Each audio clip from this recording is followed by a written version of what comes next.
So good evening to all. मेरी आवाज जा रही होगी सबको? I am clearly audible? Anand ji सो गए कि जगह हैं?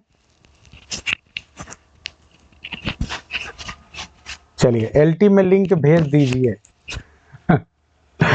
So now we are going to start a very important topic.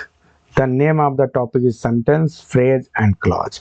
ये टॉपिक बहुत इंपॉर्टेंट है। और जो है एग्जाम में बहुत ढेरों क्वेश्चन जो है यहाँ से आते हैं। एक बेसिक लेवल की अंडरस्टैंडिंग, समझ, सब कुछ आपको बनाना है यहाँ पे। अब आपको बताऊं कि सबसे पहले हम इस टॉपिक को स्टार्ट करें और बहुत जल्दी जल्दी चीज़ों को समझते हैं जो इन्होंने दिया है। एक्सरसाइज से पहले हम कुछ पॉइंट्स समझ लेते हैं जो एसपी बख्शी ने दिया है। तो एसपी बख्शी कहते हैं कि क्लॉज क्या होता है भैया? क्लॉज एक ग्रुप ऑफ वर्ड्स है that forms part of sentence and has a subject and finite verb of its own is called clause. तो क्लॉज के लिए डेफिनेशन इन्होंने बताया कि ये कभी सेंटेंस का एक पार्ट होता है, मतलब खुद एक सेंटेंस नहीं कहेंगे बल्कि क्या होगा, एक सेंटेंस का ये पार्ट है। ठीक है। और दूसरी चीज क्या है, इसके पास खुद का अपना सब्जेक्ट होना चाहिए और खुद का फाइनाइट वर्ब होना चाहिए। ये बहुत इंपॉर्टेंट है। ठीक है। तो अगर ऐसा कोई सिचुएशन होगा जिसके पास खुद का सब्जेक्ट है, खुद का वर्ब है और वो पार्ट ऑफ सेंटेंस है, तो क्या हो जाएगा? क्लॉज कहलाएगा।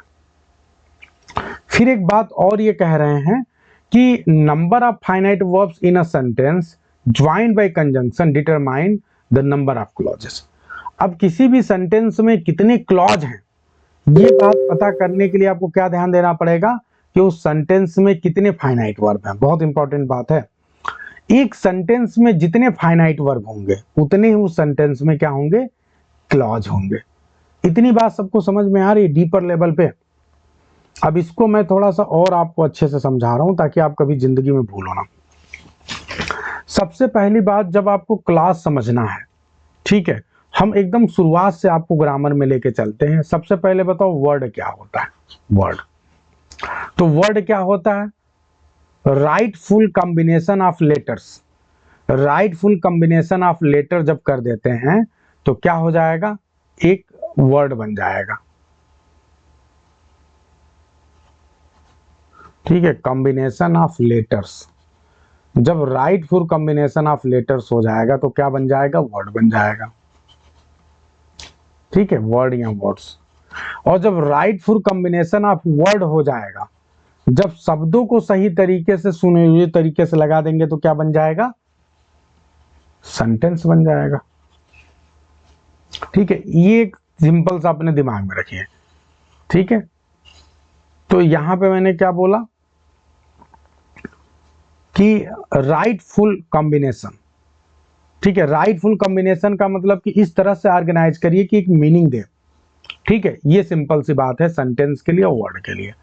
अब जब भी दुनिया का कोई सेंटेंस होगा तो यहाँ पे एक बात ध्यान देना कि उस सेंटेंस में सब्जेक्ट, वर्ब, ऑब्जेक्ट का स्ट्रक्चर फॉलो किया जाता है। नॉर्मली उस सेंटेंस में एक वर्ब जो होता है, इसी वर्ब को, ये जो मेन वर्ब होता है, इसको बोलते हैं फाइनाइट वर्ब। ये वर्ब का होना जरूरी है। दुनिया का कोई भी सेंटेंस होगा बिना फाइनाइट वर्ब को नहीं हो सकता। तो आपने क्या समझा कि rightful combination of word sentence बनेगा और उस सेंटेंस में there should be one finite verb. ठीक है, ये मतलब है। यहां अपना खुद का सब्जेक्ट या प्रेडिकेट। एक और नियम आता है कि कोई भी सेंटेंस होता है उसका सब्जेक्ट होता है, प्रेडिकेट होता है। ये भी ध्यान रखें, दुनिया में कोई भी सेंटेंस है तो उसका एक सब्जेक्ट होगा, एक प्रेडिकेट होगा। ठीक है, सेंटेंस दो पार्ट में बनेगा, एक होगा सब्जेक्ट और एक होता है आपका प्रेडिकेट। सब्जेक्ट क्या होता है? जो वर्ब के पहले, जैसे आई प्ले, मैं खेलता हूं, तो आई सब्जेक्ट हो गया, प्ले आपका प्रेडिकेट हो गया। आपने कहा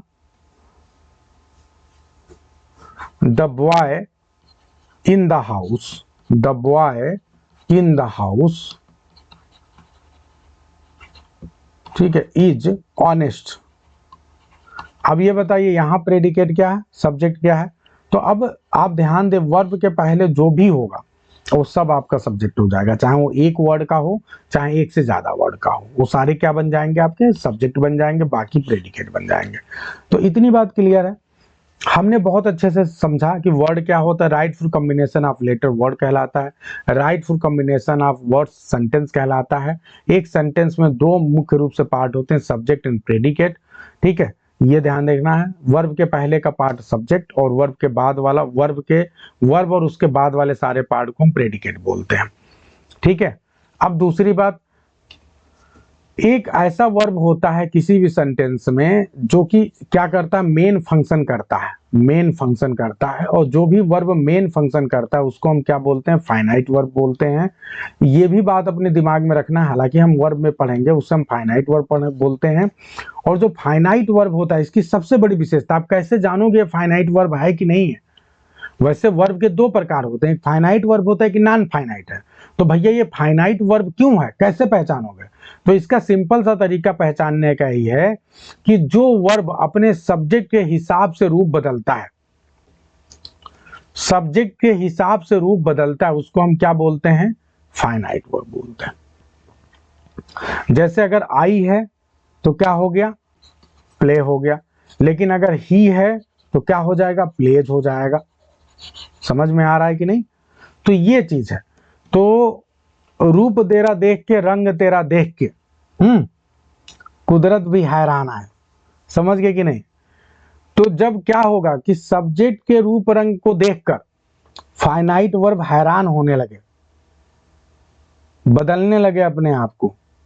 ठीक है, तो आप समझ जाओ जो वर्ब सब्जेक्ट के रूप रंग को देख के बदल जाए तो कैसा वर्ब हो गया, फाइनाइट वर्ब हो गया। समझ गए? और जो कहे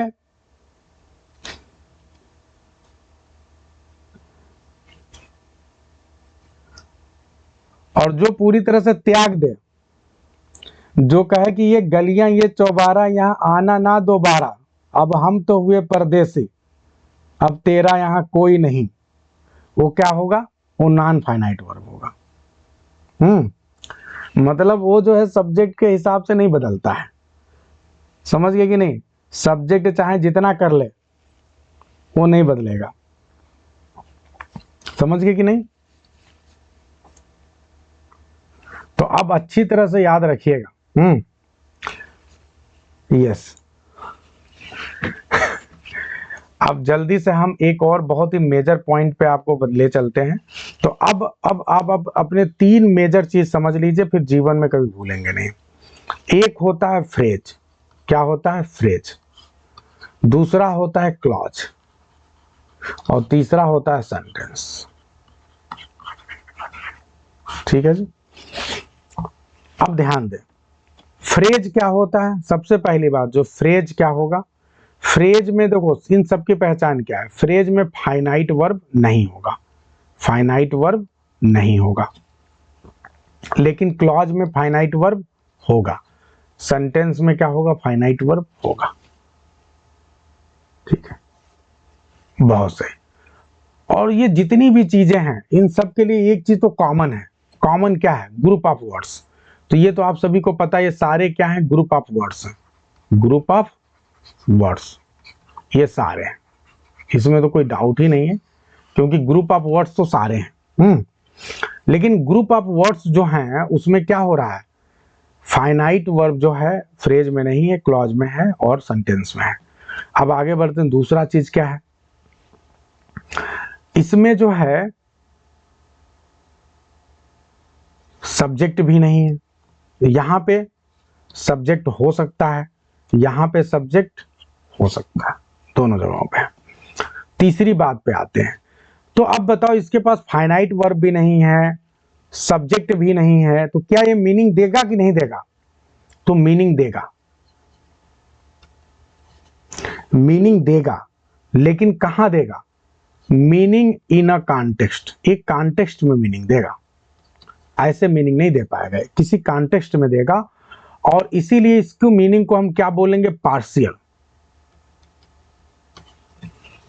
अपने आप में सेपरेट मीनिंग नहीं दे पाएगा, किसी कॉन्टेक्स्ट में मीनिंग देगा, सेपरेट इसकी कोई औकात नहीं है। क्लॉज की यदि हम बात करें तो ये क्या कर रहा है, मीनिंग दे सकता है, ये पार्शियल भी दे सकता है और कंप्लीट भी दे सकता है। कंप्लीट भी दे सकता है, दोनों तरह से हो सकता है। लेकिन जब आप सेंटेंस की बात करेंगे तो ये कैसा करेगा, मीनिंग क्या करेगा, ये मीनिंग देगा, और मीनिंग कैसा देगा, कंप्लीट देगा। सेंटेंस का मतलब हमेशा कंप्लीट मीनिंग देगा। तो ये बहुत बड़ी चीज समझना है। अब अभी तक भी पूरी बात नहीं समझ में आ रही है, क्योंकि देखो यहाँ पे तो अंतर समझ में आ रहा है कि भैया फ्रेज वह ग्रुप ऑफ वर्ड है जहां जिसके पास ना तो फाइनाइट वर्ब है, ना ही उसके पास सब्जेक्ट है, और मीनिंग वो खुद का दे नहीं सकता है, पूरी तरह से कंप्लीट मीनिंग नहीं दे सकता है, वो एक पार्शियल मीनिंग दे सकता है। लेकिन पूरी मीनिंग समझने के लिए हमें उसके कॉन्टेक्स्ट को सब जानना पड़ेगा। ये है आपका फ्रेजल वर्ब, फ्रेज की डेफिनेशन।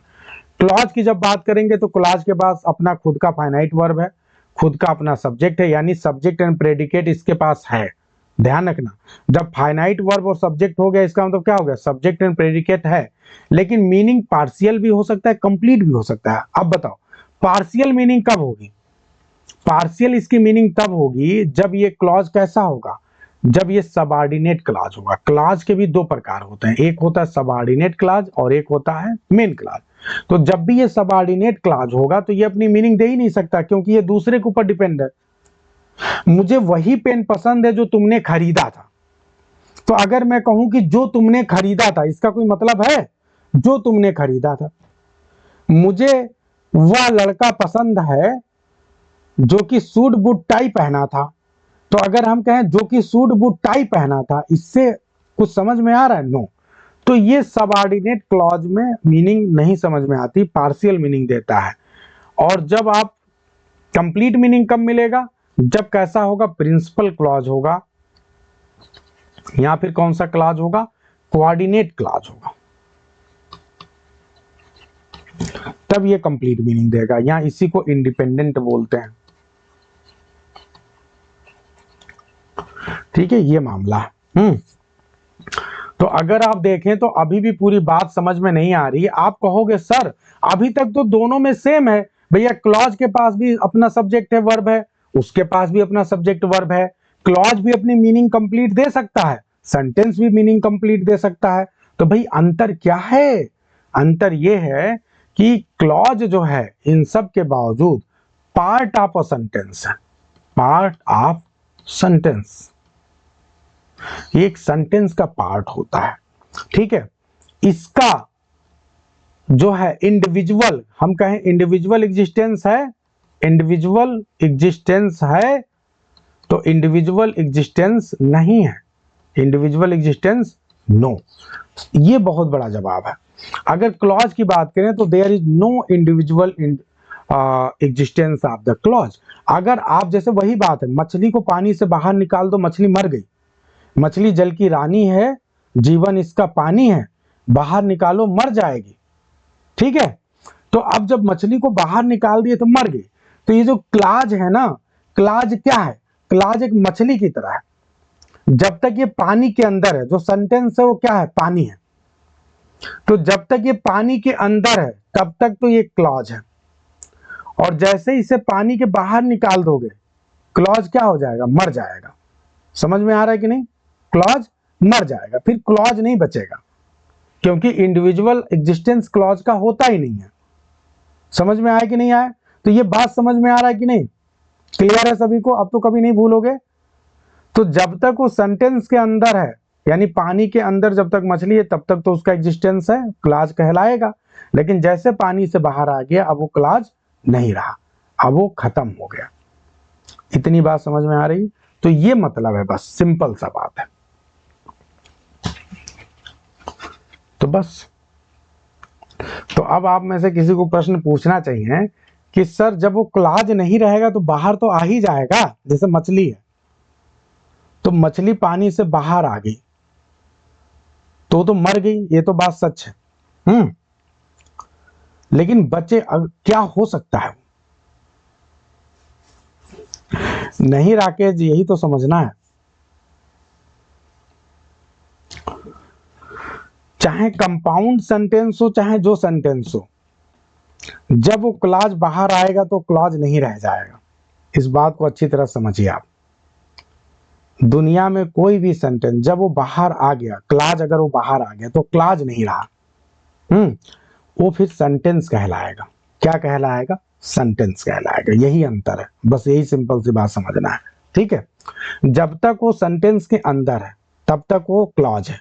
जैसे वो सेंटेंस से बाहर आएगा तो या तो सेंटेंस कहलाएगा या फिर वो कुछ नहीं कहलाएगा, या तो मछली की तरह मर जाएगा। जैसे देखो, दो प्रकार की मछलियां हैं। एक मछली ऐसी है जो पानी से बाहर निकालने पे तुरंत दम घुट जा रहा है, मर गई, यानी मछली का काम खत्म। दूसरी एक मछली है जो पानी के बाहर आ रही है और पानी के बाहर भी आके जीवित है, लेकिन अब वो मछली नहीं रही, उसका रूप बदल गया, उसका रूप बदल गया। ठीक है, तो पानी के बाहर आके वो क्या हो गया, अब जैसे वही चीज है कि जब तक वो सेंटेंस के अंदर है तब तक वो क्लॉज है, और जैसे ही सेंटेंस के बाहर आया, कौन, जो आपका कोऑर्डिनेट क्लॉज है, जब वो सेंटेंस के बाहर आएगा तो वो सेंटेंस बन जाएगा। ठीक है, लेकिन अगर सबऑर्डिनेट क्लॉज सेंटेंस के बाहर आएगा तो सेंटेंस नहीं रहेगा, वो खत्म हो जाएगा। ठीक है, अब एक एग्जांपल देके आपको समझा दे रहा हूं। जैसे मैंने कहा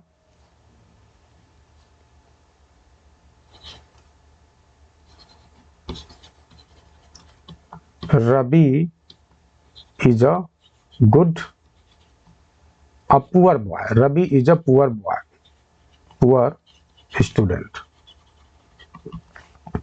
और फिर मैंने कहा Ravi is honest. Ravi is honest. ये दो सेंटेंस है। ठीक है, ये दो, इन दोनों को हमने जोड़ लिया है, मान लीजिए जोड़ लिया, तो हमने कहा Ravi is a poor but honest student। अब ये आपके सामने है, ध्यान रखिएगा। तो ये आपके सामने अभी क्या है, ये आपके सामने जो सेंटेंस दिख रहा है इसमें दो क्लॉज है। ठीक है, एक क्लॉज ये है कि रवि इज अ पुअर, ठीक है, पुअर बॉय, चलो मान लो पुअर बट ऐसे करके ऑनेस्ट स्टूडेंट है। तो यहाँ पे दो क्लॉज है, एक तो रवि पुअर बॉय है, दूसरा ऑनेस्ट स्टूडेंट है। ठीक है, दोनों चीज है, पुअर स्टूडेंट है, दूसरा ऑनेस्ट है। ठीक है, ये दो आपके सामने है।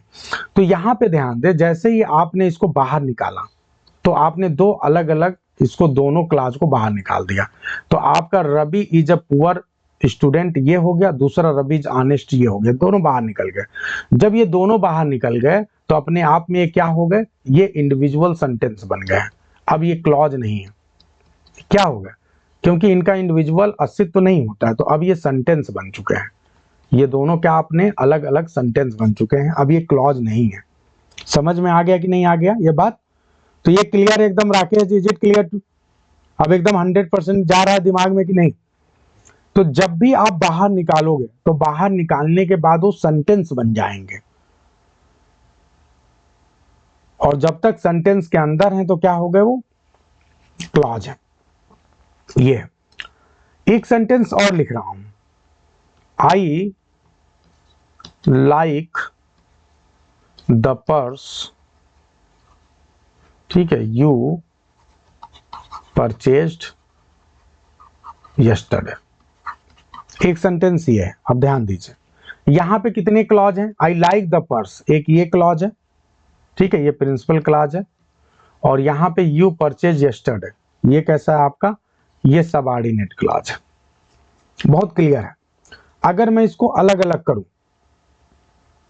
ठीक है, अगर मैं इसको अलग अलग करूं तो क्या हो जाएगा, आई लाइक दैट, यहां कर लिख देते हैं, I like the purse that you purchase yesterday.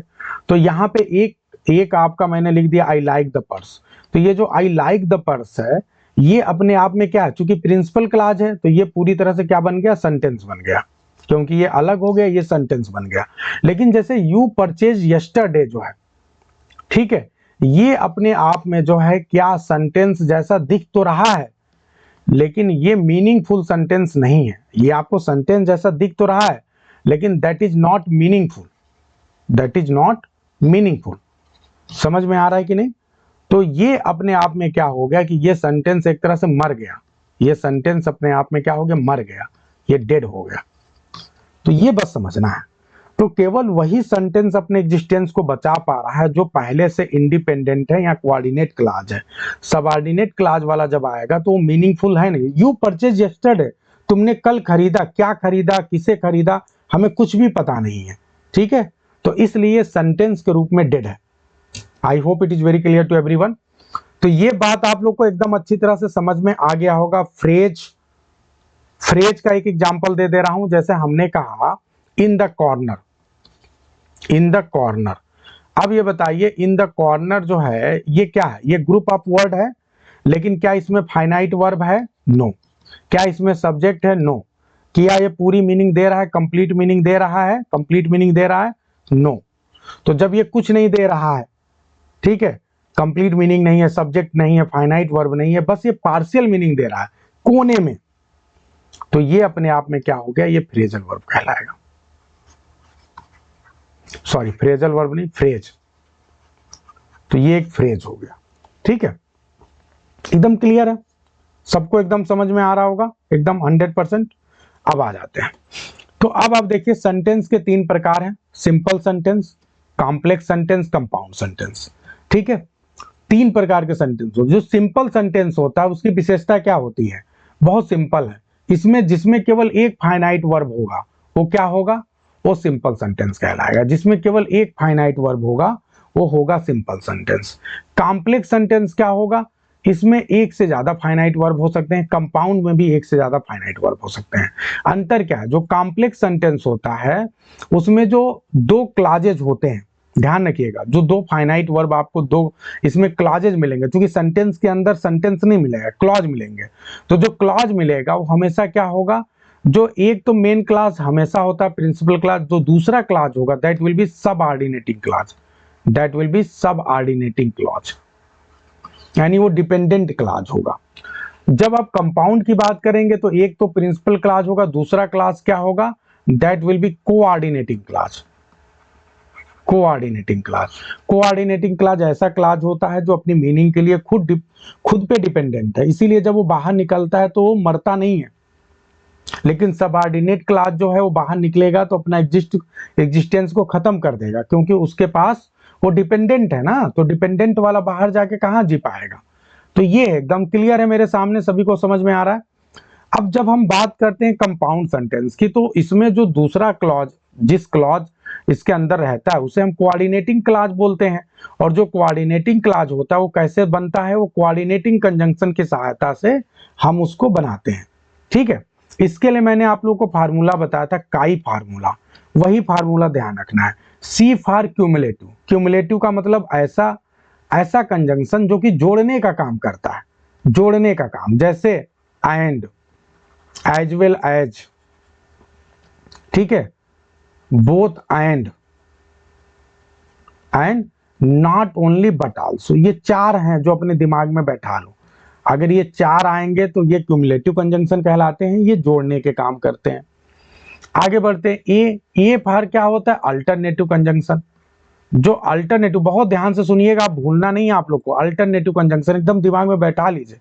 जो अल्टरनेटिव कंजंक्शन होते हैं उसमें कौन होता है? जैसे आइदर आर, नाइदर नार, और कौन होगा? आर नार, इल्स, ये सब इसमें आते हैं। हो गया। अब आपका क्या है? एक और है, ये क्या है आपका? ये आपका है एडवर्सेटिव। जो एडवर्सेटिव होता है उसमें अपोजिट वाले मीनिंग वाले, कंट्रास्ट वाले आते हैं, कंट्रास्ट वाले। कंट्रास्ट सेंस में कौन आता है? जैसे बट हो गया, ठीक है, और क्या हो सकता है? एल्स भी होता है, अन्यथा के सेंस में जो आता है एल्स भी होता है। वेयर एज ये हो गया, स्टिल हो गया, ठीक है, ये सारे इसमें आते हैं। नेवरथलेस हो गया, नेवरथलेस, एट हो गया, ये सारे आपको याद रखने, वो सब इसमें आते हैं। क्लियर है आप सभी को? तो ये सारे आपके यहां हो गए।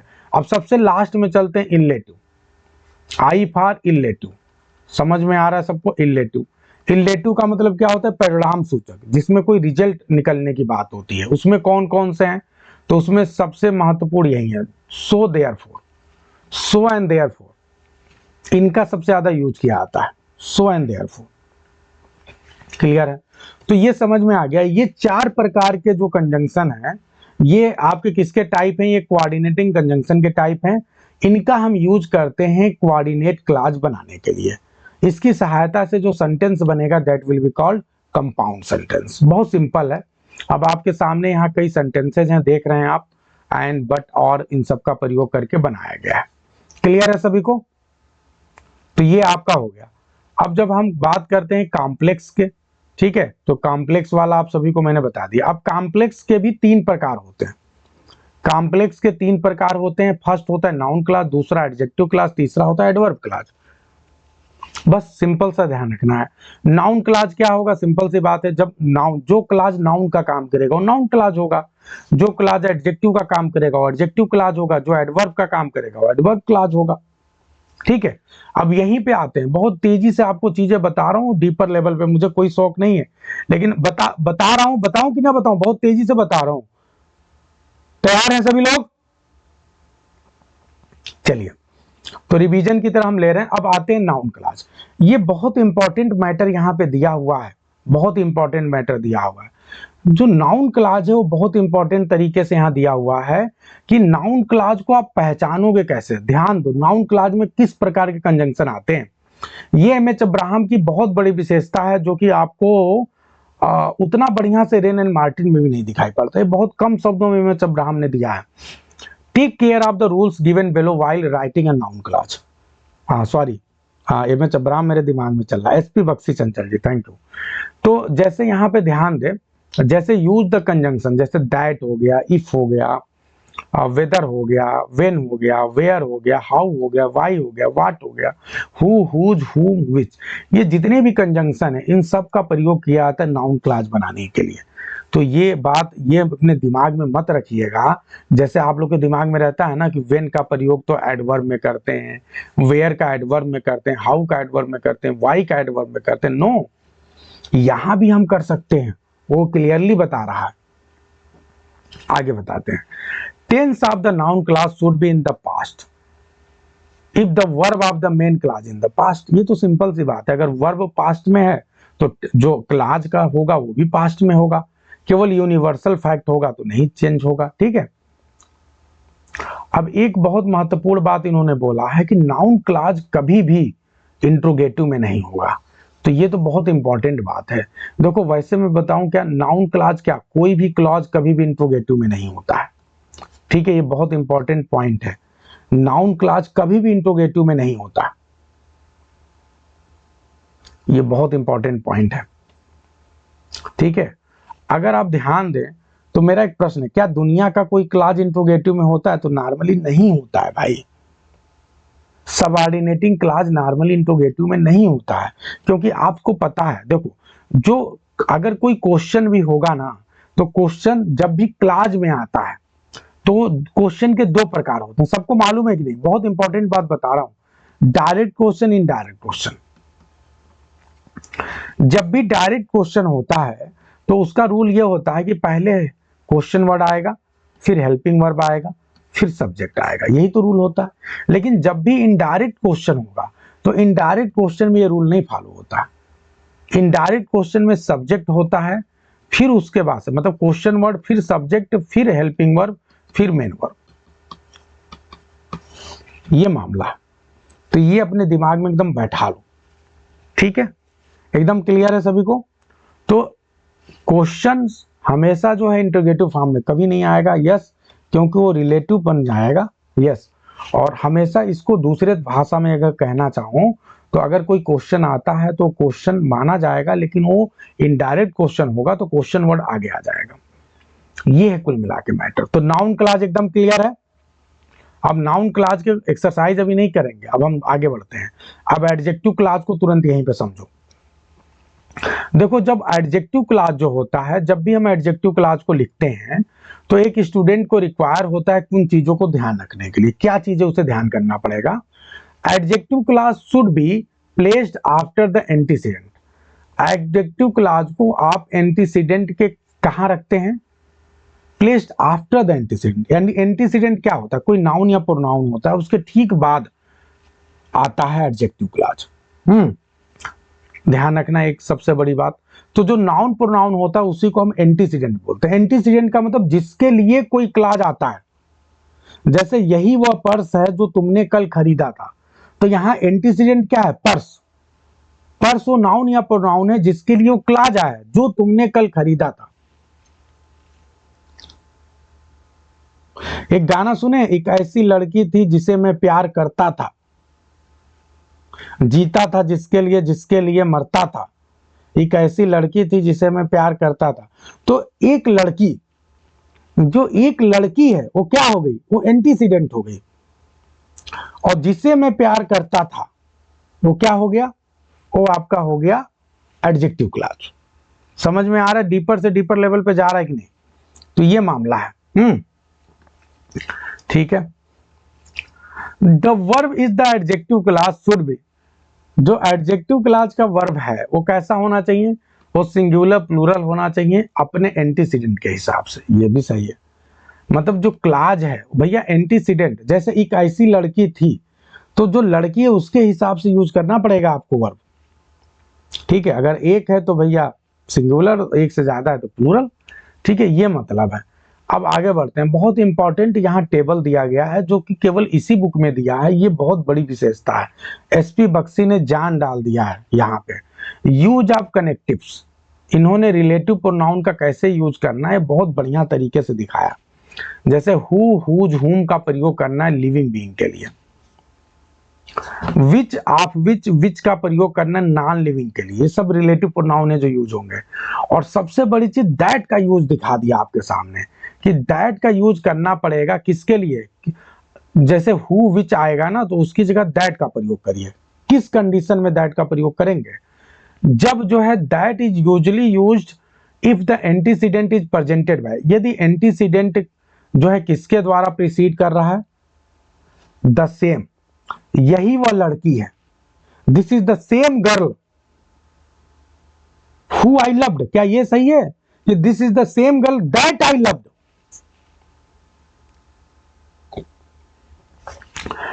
All, only, this is the only, nothing, little, few, superlative degree कोई आ जाए, इंट्रोगेटिव प्रोनाउन आ जाए, सम, एनी।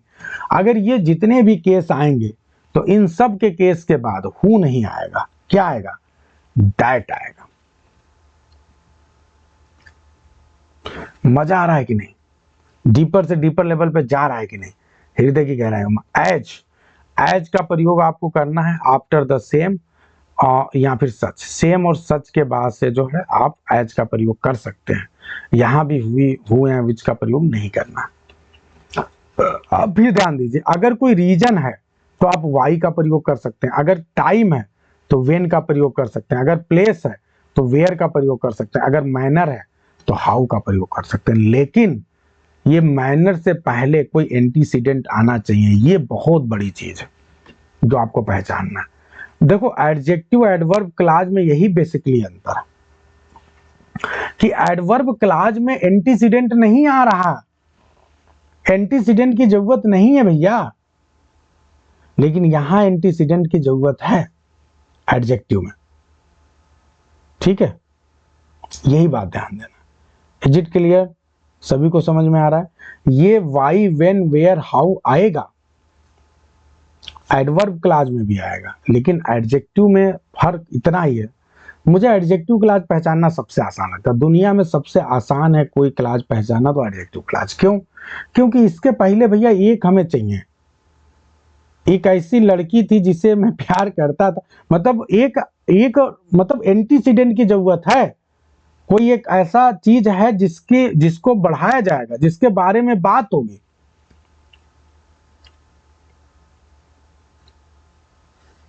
ठीक है, ये मामला। चलो बहुत अच्छा, आप लोग समझ रहे हैं। ठीक है, बहुत अच्छा। ठीक है, तो यही मामला है। ठीक है, तो ये सारा जो है यहाँ पे बहुत अच्छे से बता दिया गया है। आप सबसे लास्ट में चलते हैं एडवर्ब क्लॉज, इसको देख लेते हैं।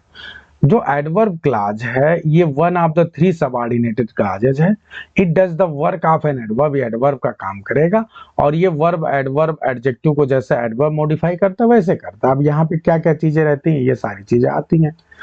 Time, condition, purpose, place, result, reason, concession manner, ये सारी चीजें आएंगी तो आप एडवर्ब क्लॉज का यूज कर सकते हैं, कोई दिक्कत नहीं है। बस अंतर यही है कि ये सारी चीजें आएंगी तो आप एडवर्ब क्लॉज होगा, अगर एंटीसीडेंट पहले नहीं है तो, बस ये बात ध्यान देना है, बस हो गया आपका।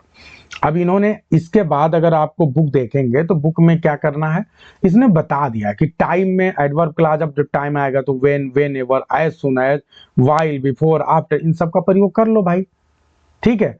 जब आपका एडवर्ब क्लॉज ऑफ कंडीशन आएगा तो आप क्या यूज कर सकते हैं, एडवर्ब क्लॉज ऑफ कंडीशन में आप कंडीशनल वाला सेंटेंसेज यूज करिए। जैसे आपके 3 प्रकार के कंडीशनल सेंटेंस होते हैं ना, इफ का प्रयोग हम करते हैं, दूसरे वाले पार्ट में वुड हैव का प्रयोग करते हैं, तो वो 3 प्रकार के होते हैं, ठीक है। तो वो वाले कंडीशनल सेंटेंस हो गए जो आप जानते हैं, इफ का प्रयोग करते हैं कंडीशनल सेंटेंसेज में, ठीक है। इसके अलावा जो है आई विश का प्रयोग करते हैं, अनलेस का यूज करते हैं, if only, suppose, on condition that, provided, in case, ये सारे भी प्रयोग हम करते हैं, ठीक है। ये किस में करते हैं, कंडीशनल वाले में करते हैं, हो गया, ठीक है। एडवर्ब क्लॉज ऑफ पर्पज में क्या करते हैं, that, so that, in order that, lest. ध्यान रखिएगा यहां पे कुछ लोग कंफ्यूज हो जाते हैं, यहां पे सो दैट है, सो नहीं है। कई बार लोग कहते हैं सर जो आप पढ़ाते हैं कोऑर्डिनेटिंग कंजंक्शन, वास्तव में सो दैट क्या है, सबऑर्डिनेटिंग कंजंक्शन है। लेकिन ध्यान देखिएगा सो दैट सबऑर्डिनेटिंग है, सो नहीं है। सो हमेशा क्या है, सो हमेशा कोऑर्डिनेट, सो अकेले में कोऑर्डिनेटिंग कंजंक्शन है, सो दैट आपका हुआ, ठीक है, ये ध्यान रखना। आप लोगों ने एक गाना सुना होगा,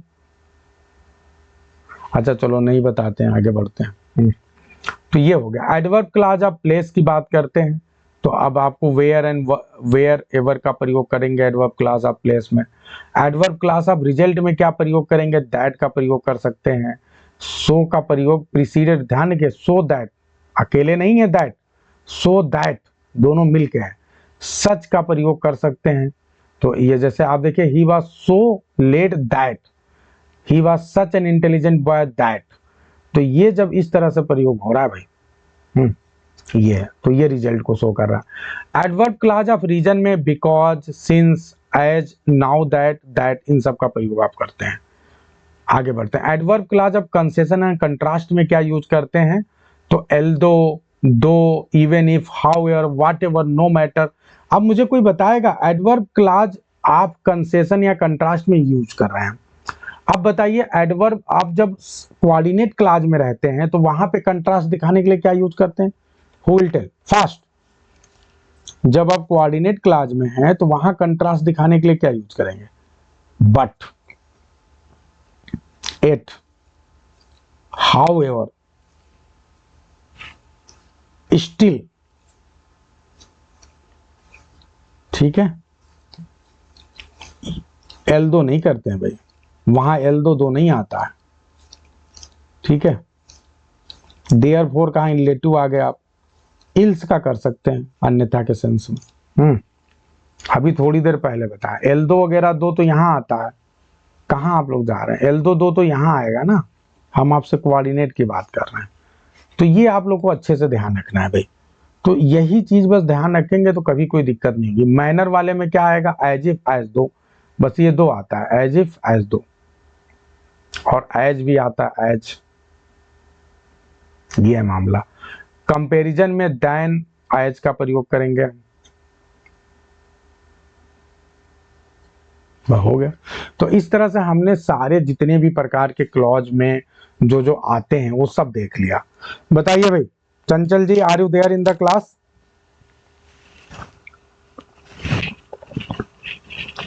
समझ में आए कि नहीं बताइए, सब लोग बताएं भाई। आप सर दर्द में है इसलिए आपसे पूछ रहे हैं कि हेडेक के बाद भी कुछ समझ में आया, इज इट 100% क्लियर? अब तो आप लोग नहीं भूलेंगे।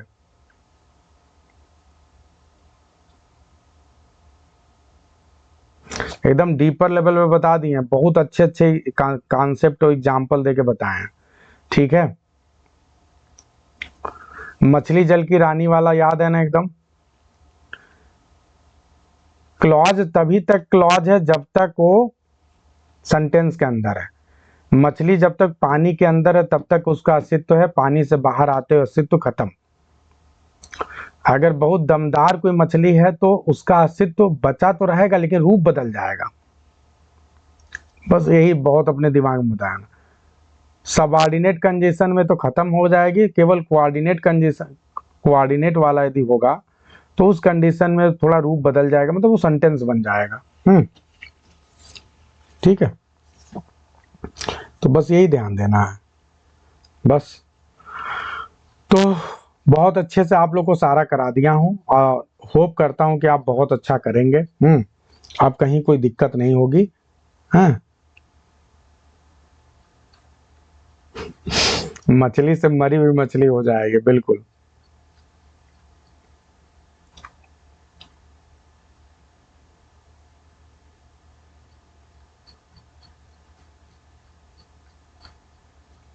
सिर्फ आपको यहाँ पे कुछ दिखा दे रहा हूं ताकि आप लोग कभी भूलो ना। अब चलो जल्दी जल्दी देखो, आप लोग आपके सामने है। I asked him when he would go there. बताइए, तो अगर आप इसको ध्यान से देखें तो अब आप यहां से कभी भूलोगे नहीं। देखो यहाँ पे I asked him when he would go there, तो यहाँ व्हेन का प्रयोग हुआ है, लेकिन ये क्या है? ये नाउन क्लॉज है। क्यों नाउन क्लॉज है? क्योंकि ये जो when he would go there है, ये वास्तव में क्या है? ये एक ऑब्जेक्ट के तौर पे आ रहा है, कॉम्प्लीमेंट, ऑब्जेक्टिव कॉम्प्लीमेंट की तरह आ रहा है। मैंने उससे पूछा, क्या पूछा भैया? प्रश्न का जवाब चाहिए। आई आस्क्ड हिम व्हाट, तो जो जवाब मिल रहा है वो आंसर है। और जब भी व्हाट या हुम का जवाब जो मिलेगा वो हमेशा क्या होगा? नाउन या प्रोनाउन होगा। अपने दिमाग में बैठा लो। तो अगर कोई भी क्लॉज अगर व्हाट या हुम का जवाब मिल रहा है तो इसका मतलब सिंपल सी बात है कि वो क्या है? वो नाउन क्लॉज है। अब आगे बढ़ते हैं। आई नो द टाइम, यहां पे वाट की बात नहीं हो रही है। आई नो द टाइम, अब जो टाइम है व्हेन ही विल कम, मैं टाइम को जानता हूं। भैया टाइम को कैसे जानते हो? मैं किस टाइम को जानता हूं? मैं उस समय को जानता हूं जिस समय वो आएगी। समझ में आ रहा है कि नहीं? तो यहां पे टाइम जो है ये एंटीसीडेंट, मैंने बोला ना कि अगर कोई भी चीज एंटीसीडेंट के रूप में आएगा, यानी कोई नाउन या प्रोनाउन यदि आ रहा है क्लॉज से पहले तो एंटीसीडेंट होगा, और ऐसी कंडीशन में आंख मूंद के क्या हो जाएगा? एडजेक्टिव क्लॉज हो जाएगा। अब एकदम डीपर से डीपर लेकर गहराइयों में जाना, हृदय की गहराइयों में पहुंचना चाहिए बात। ही विल गिव मी मनी, वह मुझे मनी देगा। When I go to Mumbai, जब मैं मुंबई जाऊंगा। यहां पे कोई एंटीसीडेंट नहीं, ध्यान रखिएगा। वह मुझे मनी देगा, मनी को ये क्या वेन एक्सप्लेन कर रहा है? ये क्लॉज नो। वह मुझे मनी देगा कब?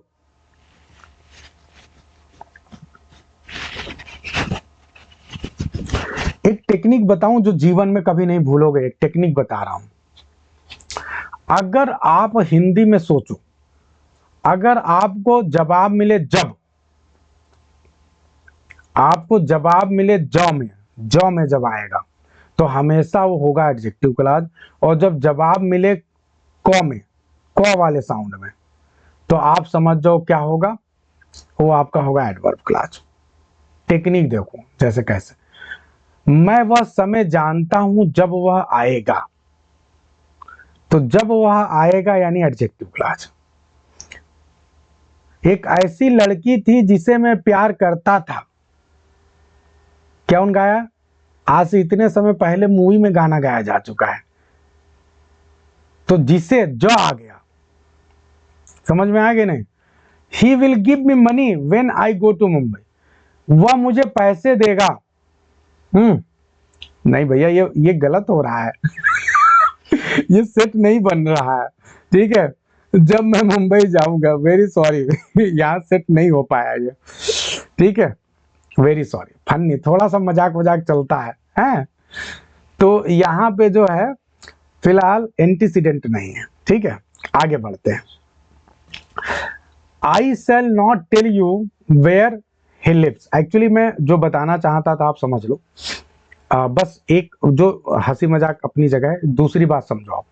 जब भी इनडायरेक्ट क्वेश्चन होगा, जब भी इनडायरेक्ट क्वेश्चन होगा, इनडायरेक्ट क्वेश्चन समझते हैं आप, अभी थोड़ी देर पहले सिखाया हूं। जब भी इनडायरेक्ट क्वेश्चन होगा, इनडायरेक्ट क्वेश्चन समझते हैं, इनडायरेक्ट क्वेश्चन हमेशा क्लॉज के रूप में आता है, या किसी एक सेंटेंस के अंदर जो क्वेश्चन आता है वो हमेशा इनडायरेक्ट क्वेश्चन कहलाता है। जब भी इनडायरेक्ट क्वेश्चन होगा वो हमेशा प्रश्न जो है क से नहीं शुरू होगा, वो ज से शुरू होगा, बस यही बात ध्यान देना है। तो ये एकदम सही है, इसमें कोई डाउट नहीं है। तो I know the time when he will come, मैं वो समय जानता हूं जब वह आएगा। ठीक है, I will give me, he will give me money when I go to Mumbai, वह मुझे पैसे देगा जब मैं मुंबई जाऊंगा। तो इस सब में जो साउंड आएगा। आगे ध्यान दे, आई सेल, अब अगला देखते हैं भाई, I shall not tell you where he lives. अब यहां ध्यान दे भैया, जल्दी से 3 सेंटेंस और देखते हैं। I shall not tell you where he lives, ये क्या है भाई? नाउन क्लॉज है। क्यों नाउन क्लॉज है? क्योंकि आई सेल नॉट टेल यू, मैं तुम्हें नहीं बताऊंगा। क्या नहीं बताओगे? तो यहां पे क्या है? टेल का आंसर मिल रहा है, तो इसीलिए क्या हो गया? नाउन क्लॉज हो गया। लेकिन आगे बढ़ो, I shall go to the place, मैं प्लेस पे जाऊंगा। किस प्लेस पे? जहां पे मेरे फ्रेंड्स रहते हैं, जहां मेरा दोस्त रहता है। तो यहां पे द प्लेस क्या है? एंटीसीडेंट। इसकी पहचान क्या है? एंटीसीडेंट। और जब एंटीसीडेंट है तो ये अपने आप में क्या हो गया? आपका एडजेक्टिव क्लॉज हो गया। आगे बढ़ते हैं, आई शैल गो, मैं जाऊंगा। कहां जाऊंगा? जहां पर मेरा दोस्त रहता है। तो यहां पे कोई एंटीसीडेंट नहीं है। ठीक है, तो इसीलिए क्या हो गया? ये एडवर्ब ऑफ प्लेस हो गया। अब बताओ, एकदम हृदय की गहराइयों में गया कि नहीं गया भाई? अब दुनिया में कभी भूल सकते हैं आप? अब बताओ, आप चाहे जितने वर्ड रिपीटेड आ जाएं, चाहे जैसे आ जाएं, अब तो नहीं भूलोगे भैया। अब एडवर्ब, एडजेक्टिव और नाउन क्लॉज कभी भूलोगे? भूलोगे क्या? अब मैंने बहुत अच्छे से बता दिया है। अब कहीं कोई चाहे जितने एग्जाम्पल ले लो, सब वैसे ही है। ठीक है,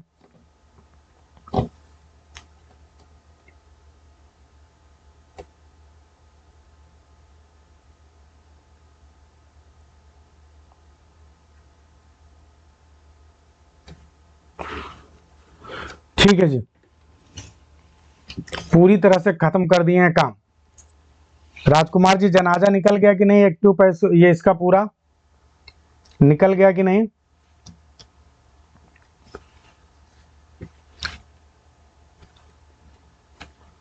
छाया जी एकदम बताइए, डीपर से डीपर लेवल पे हो गया कि नहीं? अब एग्जाम में आएगा तो कर लोगे, चाहे जितना कठिन आए।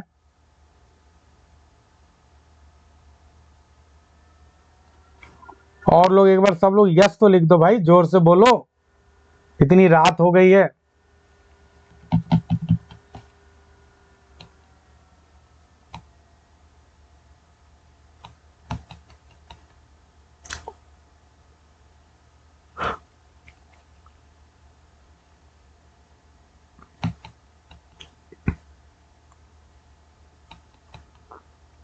चलिए, बहुत से, सभी को गुड नाइट।